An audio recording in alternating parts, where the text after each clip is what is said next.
Hello YouTubers, I'm Justin and today on Dashandrun, well we're back looking at some tech stuff after a bit of a break, and we're going to be looking at this Bluetooth controller. Now this is called an ONYX and it's from a HORI, and they make quite a few principles for the Xbox and PlayStation and Nintendo Switch, and this is their Bluetooth official license controller.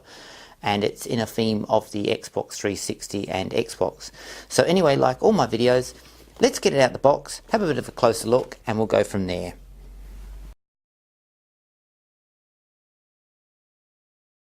So the first thing out the box is a insert guide, which basically shows you how to set this unit up, and also an instruction manual, which is pretty good. It's in a couple of languages, but at least it gives you some paperwork to work with.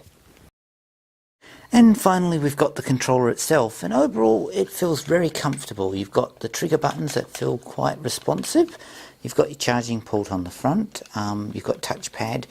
You've got your analog sticks. They feel a little bit plasticky, but they're very clicky. Your D-pad here is a bit spongy, not as nice as the actual PlayStation DualShock controller one. Buttons feel quite clicky, and of course you've got your two other select buttons. But one of the big omissions is it doesn't have any input if you want to connect a wired headphone. So you can only use the wireless versions of your headphone with this controller. But overall it feels really nice. So next, let's compare it with some of the other controllers and see how it matches up. Okay, so let's compare this ONYX controller with some of my other controllers. So first of all, I've got the original 360 controller, and overall I've always liked this controller. It feels quite firm and nice. Buttons are really responsive on it.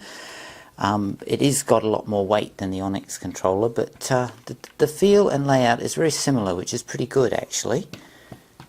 Next is the more recent Xbox One controller, and of course this is lighter and probably very close to the same sort of weight as the ONYX controller, and the feel and size is definitely very close. You can see that they're definitely mimicking that more than the original 360 controller.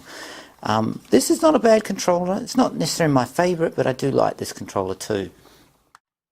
And finally we've got the PlayStation DualShock 4 controller, and overall this is a pretty decent controller, and I really quite like this controller. Now if you're more of a fan of the analog sticks in a sort of cross way instead of straight next to each other, then this is definitely the controller I would go for. But overall the original PlayStation DualShock controller is pretty damn good. Now one final thought on this is that overall it definitely feels like it's a reasonably good controller, and apart from the omission of the actual input for audio wire, it should be pretty good for people who like that kind of layout. Anyway, I'm Justin, and as always, thanks for watching, and please subscribe to my channel.